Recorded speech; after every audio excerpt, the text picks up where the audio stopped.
नमस्कार, मैं पूनम तांगर। आप देख रहे हैं न्यूज वॉच इंडिया। इसी बीच जरूरी खबर के साथ बुलेटिन की शुरुआत करेंगे। लद्दाख में शनिवार शाम सेना का एक वाहन खाई में गिर गया।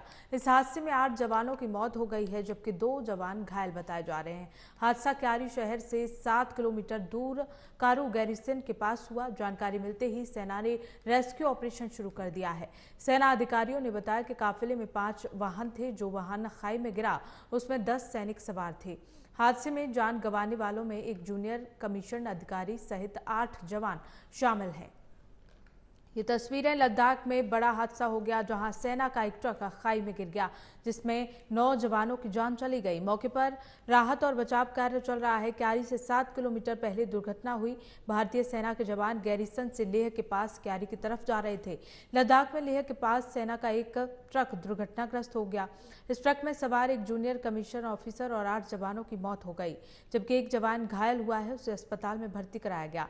हादसा क्यारी इलाके के पास हुआ। सेना से जुड़े जानकारी के अनुसार सेना के ट्रक के साथ एक एम्बुलेंस और यूएसबी भी जा रही थी। इन सभी वाहनों में कुल 34 सेना के जवान थे। शनिवार शाम 6:30 बजे सेना का ट्रक दुर्घटनाग्रस्त हुआ है। लद्दाख में एक रक्षा अधिकारी ने बताया कि क्यारी शहर से 7 किलोमीटर दूर ये दुर्घटना हुई। सेना का वाहन खाई में गिर गया। जवान कारू गैरिसन से लेह के पास क्यारी की तरफ जा रहे थे। इसी खबर को लेकर हमारे सहयोगी विकास हमारे साथ जुड़ गए हैं। विकास, बड़ा हादसा हुआ है जिसमें 9 जवानों की जान चली गई है। अभी तक क्या कुछ अपडेट है इस खबर को लेकर? पूनम, देखिए, ऐसा पता चल रहा है कि ये जो ट्रक थे ये जो है ये लेह से न्योमा की तरफ जा रहे थे और ये तकरीबन 4 बजे के आसपास वहां से निकले थे। और ये जो हादसा हुआ है 6 बजे के आसपास हुआ है। देखिए, ये जो सेक्टर है ये तुर्तुक सेक्टर पड़ता है लेह का, और यहाँ पे जो है रास्ते जो बड़े खतरनाक है। एक तरफ पूरी घाटी है, खाई के नीचे दूसरा पहाड़ है, और ऐसे में उन रास्तों पे चलना जो है बहुत खतरनाक होता है। ये जो जहाँ पे ये हादसा हुआ है, यहाँ से जो एक गांव है जहाँ क्यारी तक पहुंचना था इनको, वो तकरीबन 7 किलोमीटर पहले उससे ये हादसा हुआ है। और वो जो एरिया है वो सारा सुनसान एरिया है, वहां पे कुछ नहीं था रास्ते में, तो इसलिए खबर पहुंचते पहुंचते बहुत समय लग गया। और इसमें 9 जवानों की जो मौत हुई है, उसमें एक जेसीओ रैंक का ऑफिसर भी शामिल है। उसके अलावा एक जो सुरक्षा जो आर्मी वाले हैं वो अभी घायल है, उसको उसी वक्त एयरलिफ्ट किया गया और वहां को लेके हॉस्पिटल पहुंचाया गया। उसका इलाज जारी है। और इस पे जो है पूरा देश जो है इस वक्त शोक में है। राष्ट्रपति द्रौपदी मुर्मू के अलावा प्रधानमंत्री जी और defence minister Rajnath Singh, lieutenant governor Manoj Sinha यहाँ के, सबने ट्वीट करके इस पे दुख व्यक्त किया है। बिल्कुल विकास जी। विकास, ये हादसा किस वजह से हुआ? देखिए, ये ऐसा बताया जा रहा है कि ये जो 3 टोटल गाड़ियां थी जो उस पूरे काफिले में थी, और ये जब रास्ते में जा रही थी तो ये वहां पे वो संतुलन खो बैठा ड्राइवर जो गाड़ी चला रहा था। और ये जो गाड़ी थी ये नीचे खाई में एक श्योक रिवर है, वहां का बहुत ही एक रिवर है जो पूरे तकरीबन लद्दाख से निकलता है। उस नदी में जाकर ये गिर गया, ये जो गाड़ी थी इनकी। जो जवान घायल है उसका अभी क्या हालचाल है? अस्पताल में जिसे भर्ती कराया गया, उसके बारे में कोई जानकारी? देखिए, उसके बारे में अभी ज्यादा जानकारी नहीं है, लेकिन इतना पता चल रहा है कि फिलहाल उसका इलाज जारी है। और उसके बारे में अभी तक आधिकारिक पुष्टि कोई नहीं आई है कि उसकी इस वक्त हालत क्या है, क्या स्थिर है या गंभीर है। ऐसी कोई आधिकारिक पुष्टि नहीं आई है डिफेंस की तरफ से।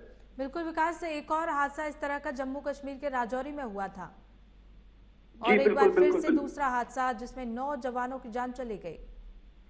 देखिए, मैं आपको बता दूं कि सारा जो टेरेन है ये बड़ा हिली टेरेन है, जितना भी ये एरिया पड़ता है, और सारा पहाड़ी इलाका पड़ता है, क्योंकि जम्मू कश्मीर हिमालय पे स्थित है।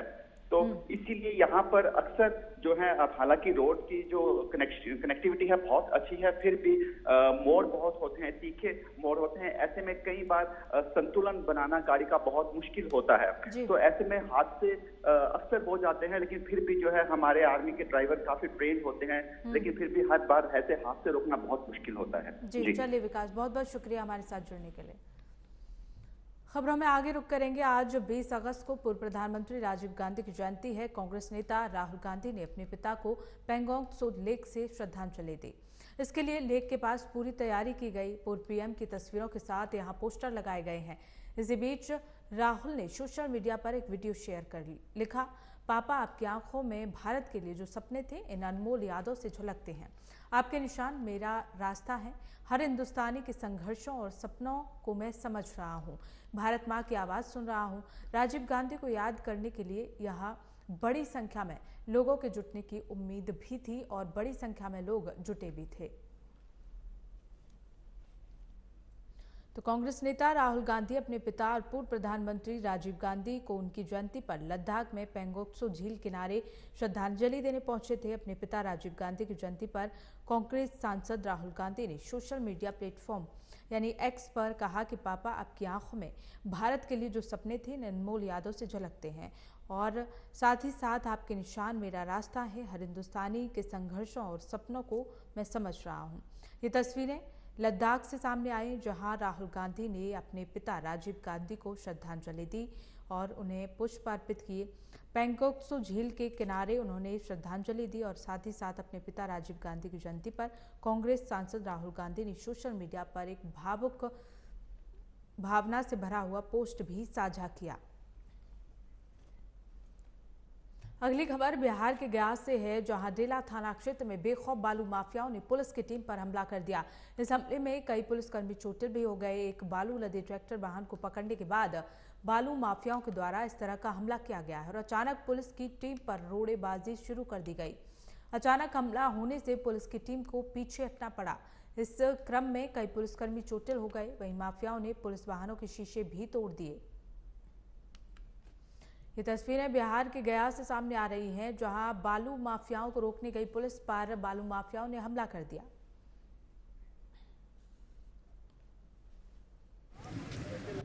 पुलिस को यह सूचना मिल गई थी कि कुछ लोग अवैध खनन कर रहे हैं और अवैध खनन करके उसका परिवहन करते हैं। अवैध खनन एवं परिवहन पर पूर्णतः लगाम लगाने के लिए गया पुलिस लगातार कार्रवाई कर रही है। इसी क्रम बेला थाना को यह जानकारी मिली कि वहाँ से अवैध खनन करके उसका परिवहन करके कुछ लोग जो बालू है उसको ले जा रहे हैं। इस सूचना के सत्यापन तथा आवश्यक कार्रवाई के लिए एसएचओ बेला के द्वारा अपने अन्य पुलिस पदाधिकारी एवं कर्मियों के साथ जब वहाँ पर छापेमारी किया गया तो कुछ असामाजिक तत्वों के द्वारा जो कि स्थानीय वहाँ के निवासी थे उनके द्वारा पुलिस पर पथराव किया गया। इसमें पुलिस के द्वारा कड़ाई से कार्य करते हुए 2 ऐसे असामाजिक तत्वों की गिरफ्तारी की गई है तथा एक अवैध बालू लदा ट्रैक्टर को बरामद किया गया है।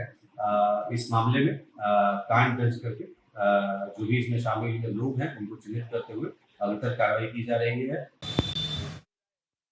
खबर को लेकर हमारे सहयोगी संजीव राय हमारे साथ जुड़ गए हैं। संजीव, लगातार बेखौफ बदमाश बिहार में लगातार हमला कर रहे हैं पुलिसकर्मियों पर। पुलिसकर्मी जाते हैं और वो बदमाश उल्टा ही पुलिसकर्मियों पर हमला कर देते हैं। इस मामले को लेकर क्या खबर है?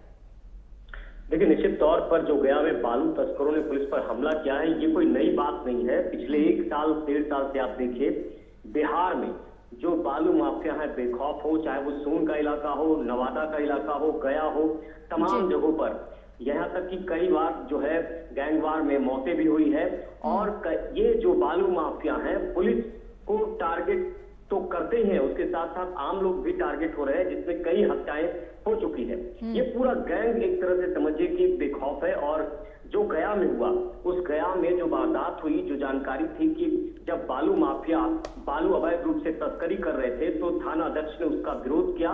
उसके बाद उन पर उन्होंने बंदूकें तान दी जिसमें पुलिस को एक्शन लेना पड़ा। और उसके बाद 2 जो बालू तस्कर थे वीरेंद्र कुमार और जितेंद्र कुमार जिसको पुलिस ने हिरासत में लिया है। और उसके बाद जो है वहां पर एक तरह से कहें कि पुलिस को एक कॉम्बिंग ऑपरेशन चलाना पड़ा। और ऐसे में गया ही नहीं सोन का इलाका हो वहां भी लगातार गैंगवार आता है और बालू माफिया बेखौफ होते हैं। देखिए, कुछ दिन पहले पटना के बिहटा में पुलिस पर किस तरह से पथराव हुआ, पुलिस को भागना पड़ा। तो ये सारी चीजें कहीं न कहीं जो कानून व्यवस्था है उस पर सवाल उठा रहा है। और यही नहीं, बिहार में तमाम अन्य इलाकों में कई अन्य घटनाएं घटित हो रही हैं जिससे कि ये साफ होता है कि बालू माफिया के साथ साथ अपराधी कितना बेखौफ है। बिल्कुल संजीव, सही कहा आपने। कब से इस तरह के बालू खनन का ये काम किया जा रहा था इस इलाके में? देखिए, इस इलाके में ही नहीं, बिहार के कई इलाकों में सरकार ने बालू पर शिकंजा कस रखा है और ऐसे में इसकी जो उठान होती है, लाइसेंस होता है और इसको लेकर कहीं न कहीं बालू माफिया जो बेखौफ है उसमें भ्रष्टाचार की भी बू आती है, क्योंकि कई लोग इसमें ये माना जाता है कि शामिल होते हैं और तब ये पूरा धंधा जो है चलता है। और इसमें बड़े बड़े बालू माफिया हैं, इसमें बड़े बड़े खिलाड़ी हैं जो जिससे कि ये अवैध रूप से लगातार जारी है और सरकार ने शिकंजा कसने की कोशिश की है। कई बार पुलिस ने भी शिकंजा कसने की कोशिश की, लेकिन ये जो मामला है, गया की जो बात है, उसमें अवैध रूप से ये होता है कि पुलिस को चकमा देकर, क्योंकि देखिए जो लिफ्टिंग होती है बालू की उसमें सरकार का टैक्स होता है, तो ये भारी भरकम टैक्स है, तो इसको बचाने के लिए, क्योंकि देखिए बालू बहुत महंगा है बिहार में। अगर आप एक ट्रैक्टर बालू लेते हैं तो उसकी कीमत 5,000 से भी अधिक है, जबकि बालू कुछ दिन पहले बहुत सस्ता था। तो बालू एक तरह से बिहार के लिए सोना हो चुका है और यही कारण है कि जो माफिया है वो जल्द से जल्द करोड़पति बनने की कोशिश में अवैध रूप से आपराधिक कह सकते हैं कि आपराधिक तत्वों के साथ मिलकर ये धंधा चला रहे हैं और इसमें पुलिस कई जगह विफल हो रही है और अब कहीं न कहीं सरकार का शिकंजा है और जिस तरह से ये घटनाएं घट रही है तो पुलिस भी एक्शन में आए। तो देखना होगा कि ये पुलिस इसको किस तरह से रोक पाती है। बिल्कुल संजीव, पुलिस प्रशासन का क्या कहना है, क्योंकि पुलिसकर्मी भी घायल हुए हैं?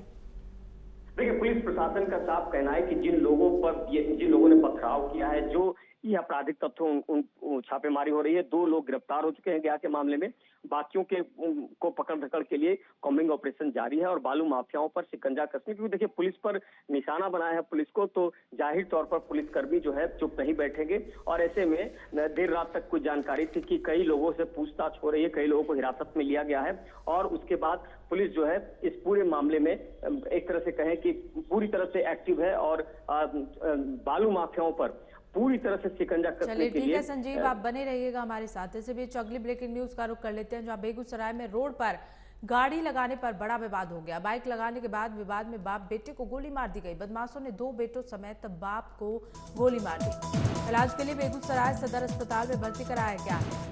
पूरा मामला बेगूसराय का है, जहां बदमाशों ने 2 बेटों को और बाप को गोली मार दी। इलाज के लिए बेगूसराय सदर अस्पताल में भर्ती कराया गया है।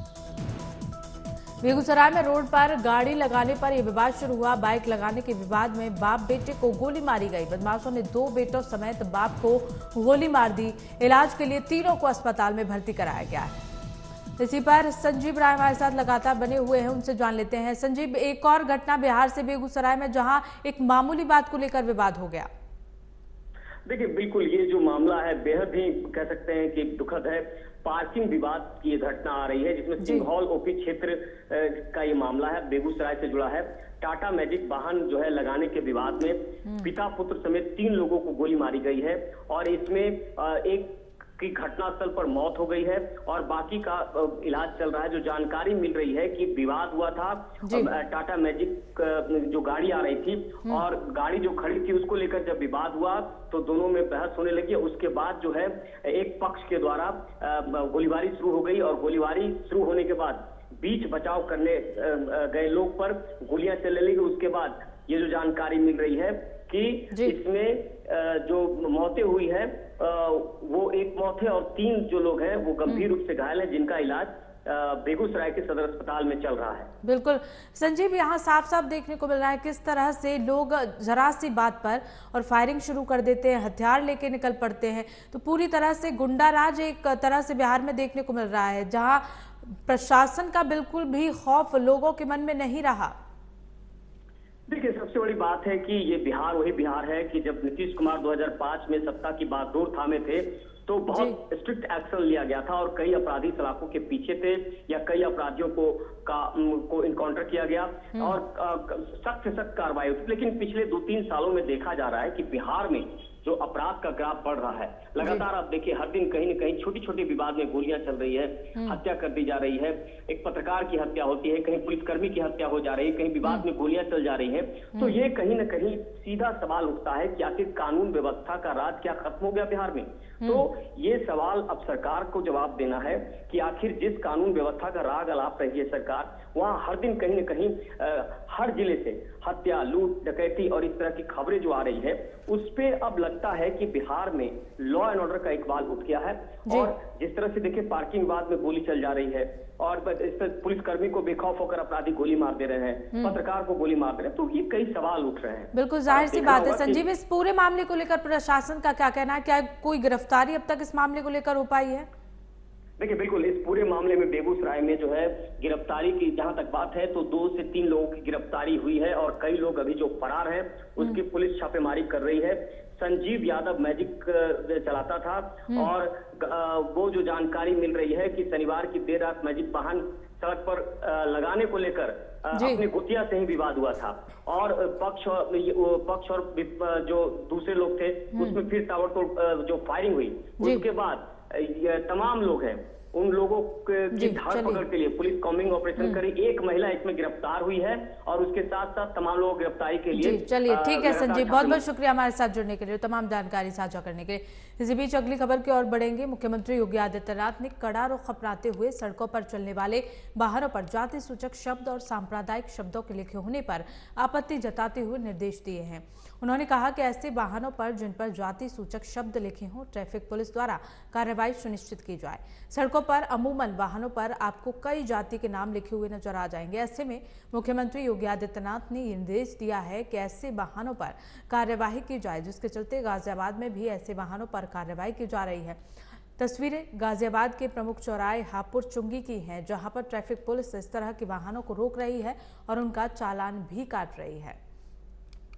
तो उत्तर प्रदेश में मुख्यमंत्री योगी आदित्यनाथ ने कड़ा रुख अपनाते हुए ऐसे वाहनों पर कार्रवाई करने के निर्देश दे दिए हैं जिन पर जाति सूचक शब्दों का इस्तेमाल किया जाता है।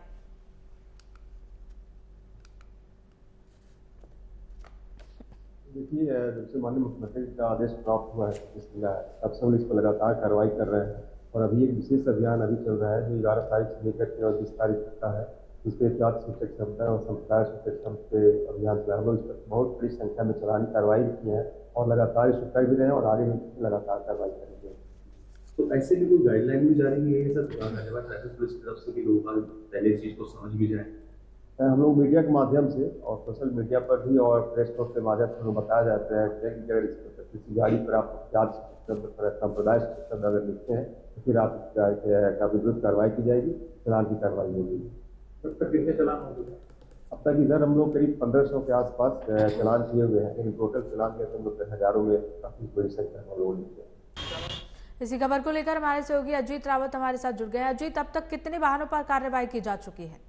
जी बिल्कुल, आपको बता दूं कि मुख्यमंत्री के आदेश के बाद ये कड़ा रुख अपना रही है। गाजियाबाद पुलिस भी अब इसका शुरुआत कर दिया है। गाजियाबाद पुलिस ने जो जाति सूचक शब्द है इसको लिखवाने पर अब तक की जो कार्रवाई है वो 1000 से 1500 के बीच में जो है वो चालान किया गया है। अब गाजियाबाद के लोगों को ये अपने आप को ये सही करना पड़ेगा कि हमें किस तरीके की जो गाइडलाइंस है, जो ट्रैफिक गाइडलाइंस है उसके मुताबिक चलना है। कई लोगों ने ये भी कहा कि हमें मालूम नहीं था, कई लोगों ने ये कहा कि भविष्य में अब दोबारा इस तरीके से हम नहीं करेंगे। तो कई लोगों ने अपने अपने तर्क दिए, पर इससे ये साफ तौर पे जाहिर होती है कि जाति सूचक शब्द लिखवाने से अब गाजियाबाद पुलिस जो है वो कड़ी से कड़ी जो चालान है वो करने के लिए तैयार है। जी बिल्कुल अजीत, क्या इस तरह की कार्रवाई को लेकर कोई गाइडलाइंस जारी की थी ताकि पहले से लोग सतर्क हो जाएं, या फिर अचानक से ही प्रशासन ने इस तरह की कार्रवाई शुरू कर दी?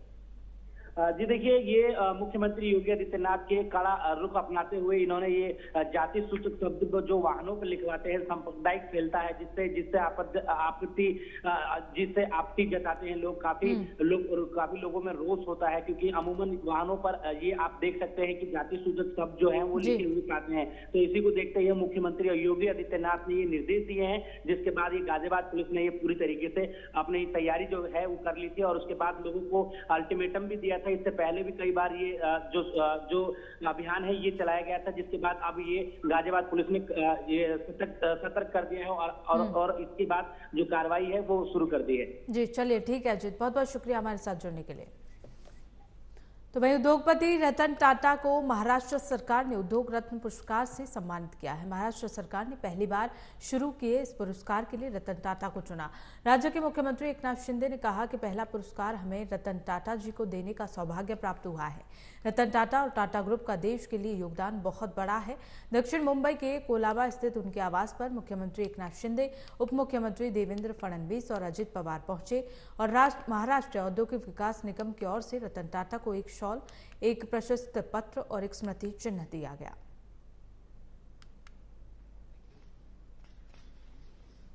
चंद्रयान 3 23 अगस्त को शाम 5:47 पर चांद के साउथ पोल पर उतरेगा। इस नजारे को लोग लाइव देख सकेंगे। दरअसल दिल्ली के नेहरू तारामंडल में चांद पर चंद्रयान 3 की सॉफ्ट लैंडिंग के नजारे को इसरो की मदद से स्काई थिएटर में लाइव प्रसारित किया जाएगा। इसे दर्शक 2D नजरों में देख सकेंगे। लाइव स्ट्रीमिंग के लिए यहां बड़े बड़े प्रोजेक्टर स्क्रीन लगाए गए हैं। इसके अलावा नेहरू तारामंडल में वेबकास्ट की व्यवस्था भी की गई है। नहीं, नेहरू तारामंडल में आने वाले दर्शकों के लिए चंद्रयान 3 का एक खास एग्जीबिशन भी लगाया जाएगा। इससे लोग चंद्रयान की वास्तविक बनावट को देख सकेंगे और उसके बारे में बेहतर ढंग से समझ सकेंगे।